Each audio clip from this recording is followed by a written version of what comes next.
Just నేను points అన్నీ చేసుకున్నా, ఏంటి ఎలాగా అసలు ఇది చేయడం వల్ల ఏవేవి అడ్వాంటేజెస్ ఉంటాయి ఏంటి.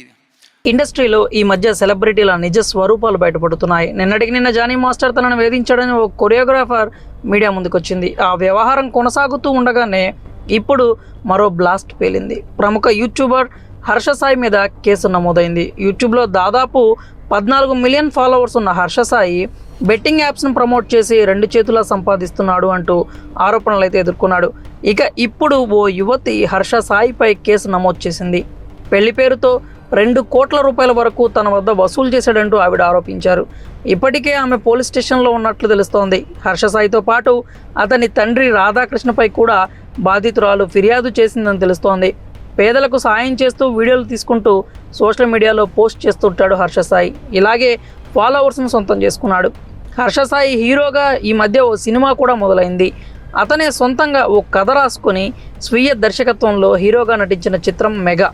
అప్పట్లో టీజర్ను కూడా విడుదల చేశారు. అయితే ఆ సినిమాకు నిర్మాత ఎవరో కాదు, Bigg Boss fame Mitra Sharma. Bigg Boss ఓటీటీలో పాల్గొన్న మిత్రా శర్మ నిర్మాతగా మారి హర్ష సాయితో సినిమా అనౌన్స్ చేసింది. ఇక హర్ష సాయి గురించి ప్రత్యేకంగా చెప్పాల్సిన అవసరం లేదు.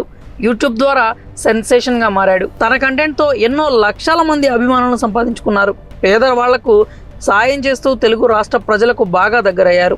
అయితే కొన్నాళ్ల నుంచి హర్ష సాయి వివాదాల్లో చిక్కుకుంటూ వస్తున్నాడు. మరి హర్ష సాయిపై ఈ విధమైన కేసు నమోదు కావడాన్ని ఎలా చూస్తారు? మీ అభిప్రాయాలను కామెంట్స్ రూపంలో తెలియజేయండి. నిజమే కదా, మనం ఎక్కువ ఇవ్వాలంటే మనకు ఎక్కువ డబ్బులు కావాలి, లేకపోతే ఎలా అవుతుంది.